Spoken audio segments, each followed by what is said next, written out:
Sandeep earns 22% profit by selling an overcoat. Selling price. Selling price ante final value. 8540 is equivalent to cost price over కోట్కి మనకు తెలియదు. 100 రూపాయలకు ఒక వస్తువు ఉంటే దానిని 22% ప్రాఫిట్ కమ్మాడు అంటే 100 మీద 22 ఎక్కువ అంటే ఇదంతా 122. 100 మీద 22 ఎక్కువ అంటే ఇదంతా 122. క్వశ్చన్ చూడంగానే మనము ఆన్సర్ చెప్పొచ్చు 7000 అని ఆన్సర్ చెప్పొచ్చు. 7000 అని ఆన్సర్ చెప్పొచ్చు. సార్ ఎలా సార్ చెప్పారు? రైట్, ఇదేమో right most non zero digit 4, ఇదేమో right most non zero digit 2. 2ని దేంతోటి మల్టిప్లై చేస్తే నాకు ఆన్సర్ 4 వస్తుంది. 7 2s are 14. 7 2s are 14. ఆన్సర్లో 4 రావాలంటే రైట్ ఆన్సర్ ఆప్షన్స్ లో right most non zero digit 7 ఉండాలి. 7 ఉన్న ఏకైక ఆప్షన్ ఏంటి? 7000. ఇది ఒక పద్ధతి. ఆర్ నేను కాస్ట్ ప్రైస్ 7000 అని అనుకుంటే 7000లో 7 అనే ప్రధాన సంఖ్య డివైడ్ అవుతుంది. 7000లో 7 అనే ప్రధాన సంఖ్య ఉంది అంటే రైట్ హ్యాండ్ సైడ్ 7 తోటి డివైడ్ అవుతుంది. రైట్ హ్యాండ్ సైడ్ 7 తోటి డివైడ్ అవుతే లెఫ్ట్ హ్యాండ్ సైడ్ కూడా 7 తోటి డివైడ్ అవ్వాలి. 7 12s are 84, 7 2s are 14. Left hand side కూడా 7 తోటి డివైడ్ అవుతుంది. కాబట్టి ఖచ్చితంగా ఈ క్వశ్చన్కి ఆన్సర్ ఏంటి? 7000. జస్ట్ 5-10 సెకండ్లలో మనం ఈ క్వశ్చన్ని సాల్వ్ చేయొచ్చు. ఇక్కడ right most non zero digit 4 అంటే 2 × 7 14. కాబట్టి ఆన్సర్లో right most non zero digit ఎప్పుడు ఎంత ఉండాలి? 7 ఉండాలి. అందరికీ లాజిక్ క్లియర్ అయింది కదా sir? The marked price of an article. Marked price అంటే ఇనీషియల్ వాల్యూ 2800. దాని మీద 3 సక్సెసివ్ డిస్కౌంట్స్ ఉన్నాయి. 3 సక్సెసివ్ డిస్కౌంట్స్. ఫస్ట్ ఏమో 100 మీద 15 తగ్గింది అంటే 85. సెకండ్ ఏమో 100 మీద 8 తగ్గింది అంటే 92. నెక్స్ట్ వన్ ఏమో 100 మీద 5 తగ్గింది అంటే 95. 100 మీద 5 తగ్గింది అంటే 95. 2800 into 85/100 into 92/100 into 95/100. 2000 రైట్ 800. దీన్ని మనము డిజిటల్ సమ్ లాజిక్ తోటి గనక చూస్తే రైట్ 2 + 8 10 ఇది 1. 85 8 + 5 13. 13 అంటే ఇది 4. 100 అంటే ఇది 1. 92 9 + 2 11. 11 అంటే 2. 100 అంటే 1. 95 9 + 5 14 అంటే 5. 100 అంటే 1. 4 2s are 8. 8 5s are 40. Answer digital some ఎంత ఉండాలి? 4 ఉండాలి. ఆన్సర్ డిజిటల్ సమ్ 4 ఉండాలి. 4 ఎక్కడుందో మీరు ఆన్సర్ ఆప్షన్లో చూసుకోండి సార్. 9 9 పోయింది. 7 + 1 8. 8 + 2 10. 10 + 6 16. 16 అవుతే 7. నాకేం కావాలి? ఆన్సర్ డిజిటల్ సమ్ 4 రావాలి. 2 + 8 10. 10 + 1 11. 11 + 2 13. 13 4 వచ్చింది. ఇక్కడ 9. 8 + 1 9 పోయింది. ఇది 2. ఇది కూడా కాదు.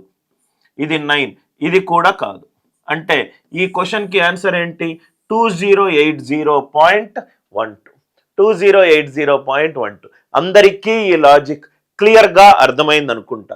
ఒకటి మనము డిజిటల్ సమ్ తోటి సాల్వ్ చేయొచ్చు. ఇంకో లాజిక్ ఏంటంటే ఈ క్వశ్చన్ని మనము ఈ లాజిక్ తోటి కూడా సాల్వ్ చేయొచ్చు. 2800 దీంట్లో మనకు 7 అనే ప్రధాన సంఖ్య ఉంది అంటే ఆన్సర్ దేంతోటి డివైడ్ అవ్వాలి? 7 తోటి డివైడ్ అవ్వాలి. ఆన్సర్ దేంతో డివైడ్ అవ్వాలి? 7 తోటి డివైడ్ అవ్వాలి. 7 తో డివైడ్ అవ్వాలి అని అంటే ఇక్కడ చూద్దాం సార్. 208012. ఆ పాయింట్స్ ఎందుకు వచ్చాయి? డివైడెడ్ బై 100 చేయడం వల్ల వచ్చింది. 2080.12 నంబర్ మొత్తం తీసుకున్నాను. రైట్ 7 యొక్క భాజనీయతా సూత్రం ఏంటి సార్? 7 యొక్క భాజనీయతా సూత్రం రైట్ హ్యాండ్ సైడ్ నుంచి 3 డిజిట్స్ తర్వాత స్లాష్ పెట్టుకోండి. Plus minus 208 - 12 196. 7 2s are 14. 7 8s are 56. ఇది 7 తోటి డివైడ్ అవుతుంది.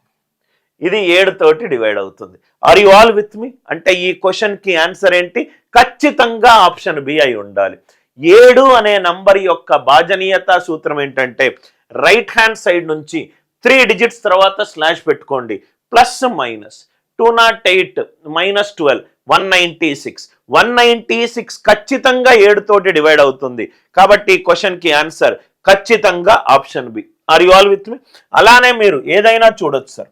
ఆన్సర్ 85లో 17 అనే ప్రధాన సంఖ్య ఉంది. ఆన్సర్ 17 తోటి డివైడ్ అవ్వాలి. 92లో 23 అనే ప్రధాన సంఖ్య ఉంది. ఆన్సర్ 23తో డివైడ్ అవ్వాలి. 95లో 19 అనే ప్రధాన సంఖ్య ఉంది. 19తో డివైడ్ అవ్వాలి. ఈ 4 ప్రైమ్ నంబర్లో ఈజీ నంబర్ ఎంత? 7. కాబట్టి నేను 7తో డివైడ్ చేశాను. 7, 11, 13 ఈ నంబర్ల యొక్క భాజనీయత సూత్రం ఏంటంటే రైట్ హ్యాండ్ సైడ్ నుంచి 3 డిజిట్స్ తర్వాత స్లాష్ పెట్టుకోండి. Plus minus plus minus plus minus plus minus plus minus plus minus. అందరికీ ఈ లాజిక్ క్లియర్గా అర్థమైంది అనుకుంటా. Price of an electric machine decreased by 5%. Decreased by 5% అంటే 100 మీద 5 తగ్గింది. ఎంత? 95. నెక్స్ట్ 100 మీద 10 తగ్గింది అంటే 90. 100 మీద 15 తగ్గింది అంటే 85. రైట్. ఇనీషియల్ వాల్యూ ఎంత? 8000. ఇనీషియల్ వాల్యూ ఎంత? 8000. నవ్వు ఇక్కడ చూడండి సార్, 90 డిస్కౌంట్ మనకు ఎక్కడ 10% వచ్చినా ఒక మంచి లాజిక్ ఉంది. 10% అంటే 100 మీద 10 తగ్గితే అది ఎంత అవుతుంది? 90 అవుతుంది. అంటే దాని digital sum 9. 9 into any number. 9 into any number. Answer digital sum ఏమవ్వాలి? 9 అవ్వాలి. ఆన్సర్ డిజిటల్ సమ్ 9 అవ్వాలి. రైట్. డిస్కౌంట్ 10% ఎక్కడ కనబడ్డది అనుకోండి, answer selling price digital sum 9 అవ్వాలి. అంటే ఇది కాదు, ఇది కాదు, ఇది కాదు. అంటే ఈ క్వశ్చన్కి ఆన్సర్ ఏంటి? 5814. ఏమీ చేయాల్సిన అవసరం లేదు. డిస్కౌంట్ 10% ఉంది కాబట్టి 100 మీద 10 తగ్గింది అంటే 90. అంటే ఆన్సర్ 9 మల్టిపుల్ అయి ఉండాలి. ఆన్సర్ 9 మల్టిపుల్ అయి ఉండాలి. ఆర్ మీరు ఇలా కూడా చూసుకోవచ్చు సార్. 95లో 19 అనే ప్రధాన సంఖ్య ఉంది. 19 అనే ప్రధాన సంఖ్య ఉంది. ఆన్సర్ 19 తోటి డివైడ్ అవ్వాలి. 19 3s are 57. 114. 19 6s are 114. Yes. Are మీరు 85లో 17 అనే ప్రధాన సంఖ్య ఉంది. ఆన్సర్ 17 తోటి డివైడ్ అవ్వాలి. 17 3s are 51. 71 మిగిలింది. 17 4s are 68. 72s are 34. అలా మీరు ఏదైనా చూసుకోవచ్చు. 5 plus 24 divide into 8 divided by 8 of 8. 8 of 8 అంటే 8 divided by 64 minus right 4 of 4. 8 divided by 8 అంటే minus 8 divided by 8 into 4 of 4 60. Simplification question sir. So ఇది 5 plus 8 1s are 8 8s are 8 3s are 5 plus 3 minus 16.